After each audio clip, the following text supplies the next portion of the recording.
Hey folks, welcome to the Imposters Club, the podcast for misfits in tech. I'm your host, Teddy Kim, and here's something I've been pondering of late. Why are there so many Eeyores in tech?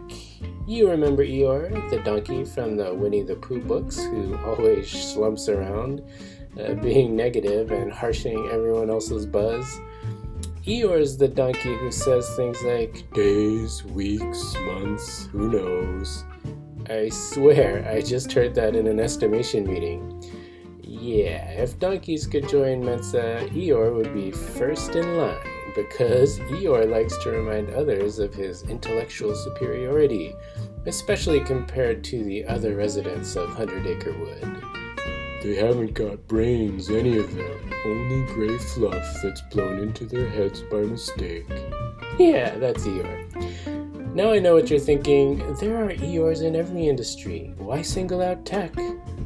Well, I will grudgingly concede that tech hasn't cornered the market on Eeyores, but we've got most of them. I'll die on that hill. May it please the court. Exhibit A, Techie Twitter. Oh my god. Follow a hashtag like Dark Agile or No Estimates, and you'll see what I mean. What are these grumpy dweebs complaining about? Bad Agile implementations are the definition of a first world problem. Get over it. Exhibit B, Stack Overflow. Yeah, let's start a website where noobs with innocent questions can get ambushed by sarcastic status signaling uber dorks with an axe to grind. Hey, shitheads on SO, don't you get it? Sarcasm demeans you. It doesn't demean us. The apotheosis of the techie Eeyore can be found at a site called Devrant. I'm not making that up. Devrant. It's the place where Eeyores go to be with other Eeyores for a big pity party. Because people who make piles of money need a safe space to rant about their cushy jobs and privileged lives. Yep. If you work in tech, you don't have to look too far past the cube wall to see an Eeyore, or two. Maybe an Eeyore looks back at you from the mirror. No, that's crazy talk, right? Right! So here's the question.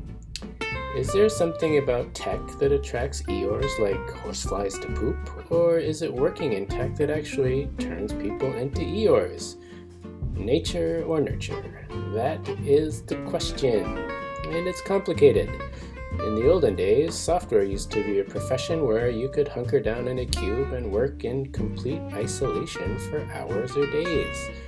That may not be appealing to you, but it certainly appealed to some. I know many engineers of a certain vintage who freely admit that they entered tech so they wouldn't have to talk to people. So that's the argument for nature over nurture. In brief, the reason there are so many Eeyores in tech is the same reason there are so many extroverts in sales. The work appeals to a certain personality type. But nowadays, tech has a different image. In the mainstream media, techies may be quirky, like Abby from NCIS, but we're generally portrayed as upbeat, socially competent people who work well with others. That's a welcome change. In the popular imagination, tech is no longer the province of isolated eggheads with pudding in their beards. We're all about collaborative knowledge work now, with emphasis on collaborative. I personally don't know any early career devs who would list self-isolation as a motivation for entering tech, and my anecdotal observation is that younger devs are a lot less socially awkward than the older generations. And yet, there seem to be just as many, if not more, Eeyores than ever. If anything, I'm seeing even more Eeyoreism among the younger generations, so what gives? Maybe it's not nature over nurture. Maybe there's something about tech that turns normal people into Eeyores. It's not so unthinkable. Tech is full of disappointments, failed projects, death marches, mass layoffs, angry customers, crappy code, technical debt, fizz-buzz interviews, out-of-touch management, worthless ceremonies. The list goes on.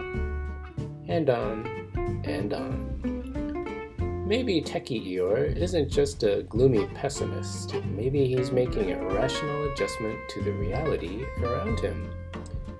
I don't know. It's complicated, and ultimately, it's the wrong question.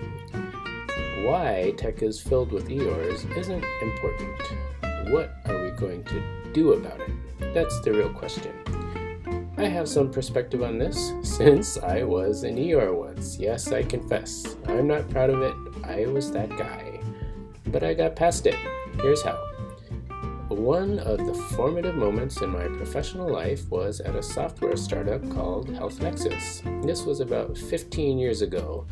We were working 16-hour days, nights and weekends, grinding away under crazy deadlines. The pressure was enormous.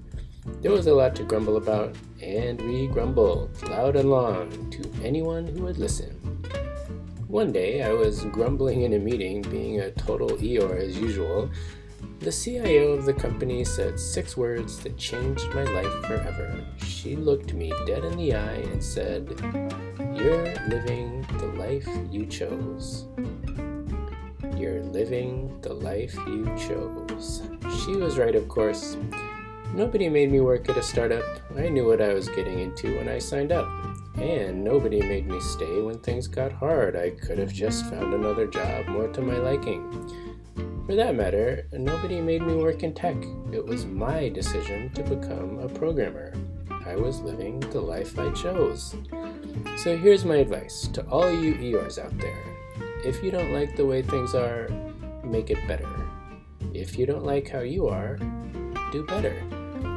If you're disappointed in your team members or your management, help them to do better. And if you can't do better, if you can't make it better, then leave for some place where you can make a difference.